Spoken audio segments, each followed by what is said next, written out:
Hello, everyone, and welcome to a special episode of God Sauce Turnbuckle, the wrestling video podcast I run over here on YouTube.com. And we're looking into other avenues as well, but that's a little bit of a different story. So why is this one a special episode? Well, again, it's just like the WrestleMania 34 predictions that have already happened. It is now time, though, for NXT Takeover New Orleans predictions, and we're going to go through and predict all the matches. We got 5 matches on the card, kind of traditional for NXT Takeovers. They usually only have about 5. I know there was a period of time when they might have had like 6 or something like that for at least 1 or 2 of them, but they've pretty much traditionally gone with the 5 matches for the NXT takeovers. But before we get into the predictions, I am going to continually reiterate, there will be a link down in the bottom of the description for a giveaway that I am doing throughout the entire week. And that giveaway is going to be for a copy of WWE 2K18 Deluxe Edition that does come with a season pass and everything on that site. So not only would you be getting the game, you get all that DLC to go along with it, and I will also be throwing in there a 3-month WWE Network card to go along with everything. So click the link down below, kind of just follow the instructions on it, and it will and you will be entered into a chance to win the copy of the game on the PlayStation 4, and of course a WWE 3-month network card to go along with it. So with that guy out of the way, let's go ahead into the NXT New Orleans Takeover New Orleans predictions. Let's start it off with the tag team title match, which is going to actually be the Undisputed Era going up against the Authors of Pain, and then also going up against Pete Dunne and Roderick Strong. This match was initially going to be the Undisputed Era versus the winner of the Dusty Classic, but in the finals of the Dusty Rhodes Tag Team Classic, they kind of caused the schmoz. The match never got going. Triple threat match was made. And this one's also going to be interesting based off the fact that it's been known for a while, but the WWE did finally announce it, that Bobby Fish is going to be out with injury. At least that's what it looks like. So it looks like Adam Cole is actually going to be pulling some double duty if they decide to go this route with it. So it'll be interesting to see where they go along with everything. This match itself, I feel like, is going to be a fairly interesting one. The only team that I really don't see winning this one, and that's mostly because I see them getting called up to the main roster here very soon, is going to be the Authors of Pain. I just don't see them winning it. I see them kind of maybe not even getting pinned in the match, but I just don't see them winning this particular match because, like I said, I feel like their main roster call-up is kind of imminent at that time. So that's going to leave us to Pete Dunne and Roderick Strong and the Undisputed Era. That's a really hard one to call. It'll be interesting to see where they decide to go along with everything. They've kind of been playing up this whole Pete Dunne, Roderick Strong thing as they had this really good match with each other for the WWE United Kingdom title, and now they're teaming up together.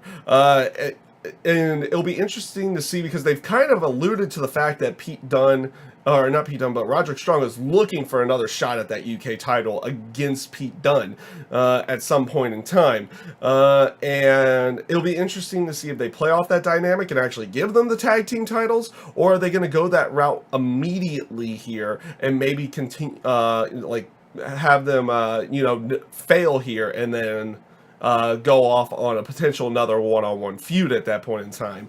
And actually, when it comes, and I'm thinking about this a lot when it comes down to the NXT Takeover predictions.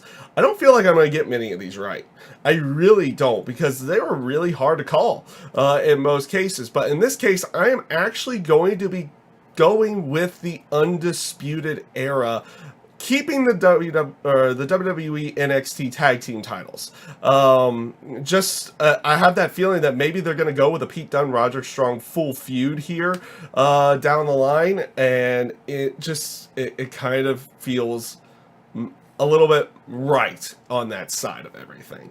So it just feels like it's the choice that feels more logical, I guess, to me at this point in time. Though I wouldn't be shocked to see Pete Dunne and Roderick Strong win this match as well. I feel like this is going to be a good match, but I am going to pick the Undisputed Era.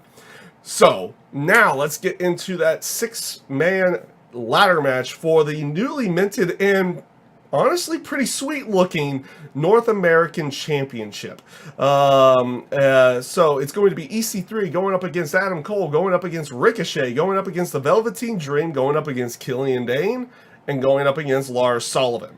At this point in time, it really comes down to two people for me, because just logically, I don't at least logically to me, Lars Sullivan and Killian Dane are going to kind of ex-nay each other out at this point in time. At least that's how I feel. They're just going to kind of make each other moot.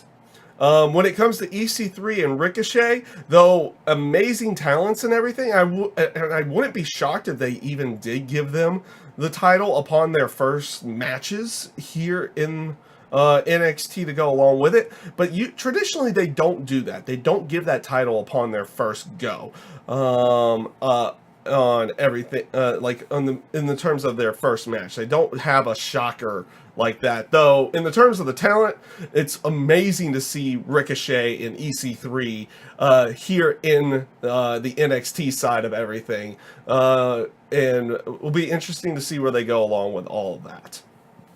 So to me, it kind of comes down to Adam Cole and the Velveteen Dream. And you know what? I feel like a lot of people are going for Adam Cole on this one. And, you know, and I feel like if, you know, the Undisputed Era is going to be keeping those tag team titles, and Bobby Fish is actually out for an extremely long period of time, Adam Cole's going to have to take that mantle of going for keeping those tag team titles.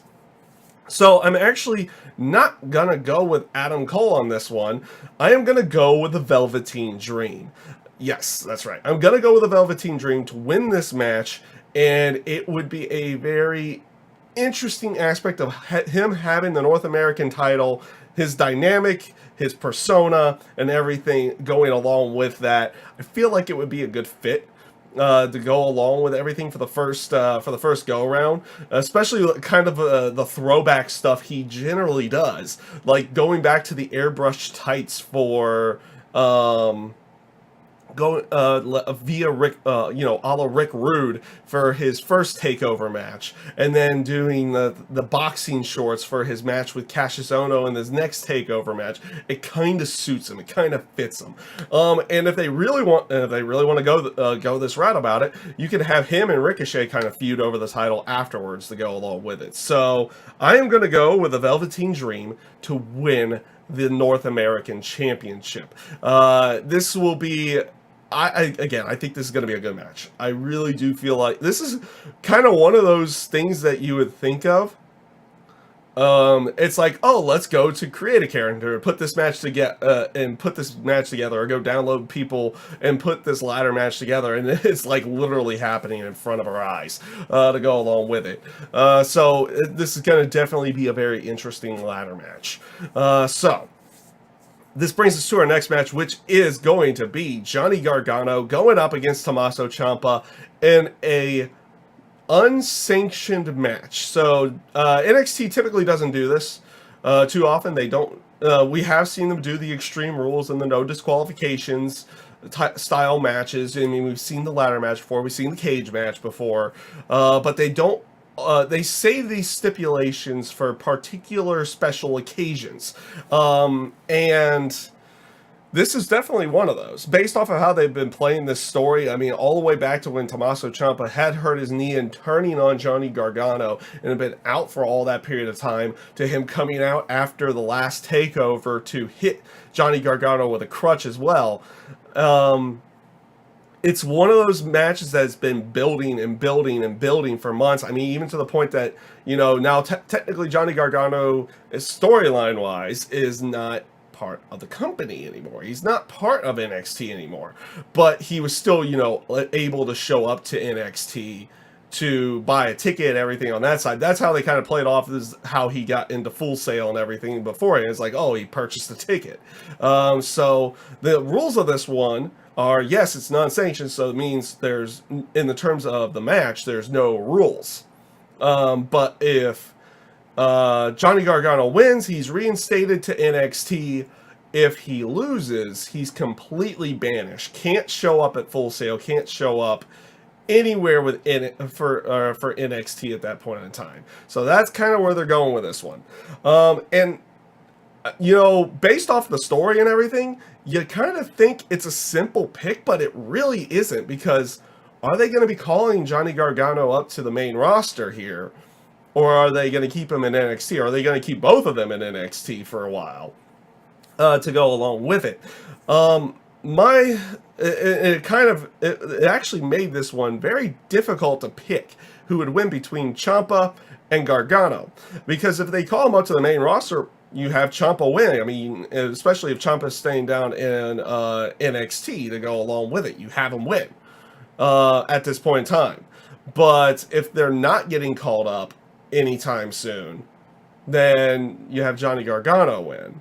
And that's where, like, the more I thought about it, I kind of went, it's like, yeah, they're going to keep him down in, they're going to keep him in the NXT brand for a little while longer. Maybe they're going to get multiple matches out of this. I don't know. But I also feel like they, if they are bringing up Johnny Gargano here soon from NXT, they would probably have him on 205 Live. But now they've even set a precedent that, you know, NXT superstars can show up on 205 Live. I mean, they've already had Roderick Strong. You've already had, you have Buddy Murphy, who they still call an NXT superstar. And he's on 205 on a regular basis, 205 Live on a regular basis now. So I feel like they're going to have Johnny Gargano go over. It took a little bit of time, but I kind of felt like Johnny Gargano was going to go over in this particular match. And again, this should be another good one as well. I did kind of like the build that they've been doing for this, like Gargano show, you know, everything starting from the 10 months ago with the turn, from Ciampa to Gargano, and then Ciampa returning after the knee injury, costing him one more title match in his job at the time, to Gargano trying to get his revenge and get back at Tommaso Ciampa. It's been good. It's been fun. So I think in the end, they're going to have Johnny Gargano go over in this one. And he gets reinstated to NXT. Where he goes from there, who knows? So this brings us to the NXT Women's title match, which is going to be Ember Moon going up against Shayna Baszler. This is another interesting one. I feel like Ember Moon's time in NXT might be up at this point. I'm not 100% certain. Honestly, I feel like based off of some of the storylines that they have going in the terms of the women's divisions on both Raw and SmackDown, she might end up getting, like, maybe a call-up's not the best thing for her at this moment, unless they were going to shoot her off to the moon or something like that upon her arrival on the main roster. I don't know where they're going to go with everything with that one. Honestly, I feel like they're going to try to get another couple matches out of this one. And they've been playing this off again, like, you know, Ember Moon got dominated in their first match, and really in their second match as well. But Ember Moon found a way to keep the title in both of them. But at NXT Takeover in Philly, she caught a roll up to get the victory, but then got left lying after the match. The second match ended in disqualification when Kairi Sane came back to get some revenge after being taken out by Shayna Baszler herself. And now Baszler has another match for the NXT Women's title. And I feel like this time they're going to have her go over. Yes, Shayna Baszler is going to go over in this particular match, and they're going to give her that NXT Women's title. They're going to kind of make her that dominant force for the foreseeable future. Like she just comes off as a different feel, a different type of competitor inside the female side of everything. She comes off as and this is probably based off of her actual MMA background to go along with it. She comes off as more legit than most others to go along with everything. So she feels like she's a dangerous force. Whenever she's been in the ring, she punishes her opponents, she beats them down, everything to go along with it. And so she's always come off as like that legitimate force. For everything, and I feel like they're going to finally give her the NXT Women's title on this match. So this brings us to that main event, which is Andrade Cien Almas going up against Aleister Black. And you know what? If they're not calling Aleister Black up, which technically, based off of everything that we've seen from Aleister Black, based to the entrance, the music, the presentation, he's ready for main roster already. So if they're not calling him up, they're going to give him the NXT women's title, or not women's title, but the NXT title. This is going to be a good match, I feel like. Andrade Cien Almas has been kind of, like, since going into that full heel persona, having Zelina Vega around has been really, really good. And I feel like his title run's actually been kind of fun to go along with it, since he had won it at War Games from Drew McIntyre, and then he had his matches with Johnny Gargano and everything. It's been a pretty good run, albeit still a short one, but still a relatively good run. But I do feel like Aleister Black is going to take the NXT title from Andrade Cien Almas in this particular match. And yeah, it should be, this one should be another really good one. I don't know if it's going to be as good as the match that was Almas and Gargano from the last takeover, but you know, when you're it's hard to kind of top a potential match of the year candidate unless they go both of them go out there and put on another potential match of the year candidate to go along with it on that side. But I feel like Aleister Black's going to go over in this particular match, and yeah, I guess that means I've got two titles changing hands. Obviously, we got a new champion with the North American Championship to go along with it. This should be a good takeover, I feel like. Takeovers have yet to really not deliver. They've yet to fail to deliver in the terms of the in-ring storytelling and the in-ring action that you're seeing on that you see for these NXT specials, these special events and everything. They've always really delivered. They've come off really good, everything on that side. I've yet to see one not necessarily deliver in the terms of excitement and things to talk about coming down the road. So yeah, that is pretty much everything for this one. Those are my predictions for WWE NXT Takeover New Orleans. And like I said, I feel like this is going to be a good show, but we'll see what ends up happening on Takeover New Orleans. And yeah, I hope you guys enjoy everything, and I hope you have a great rest of your day. Take care, everyone.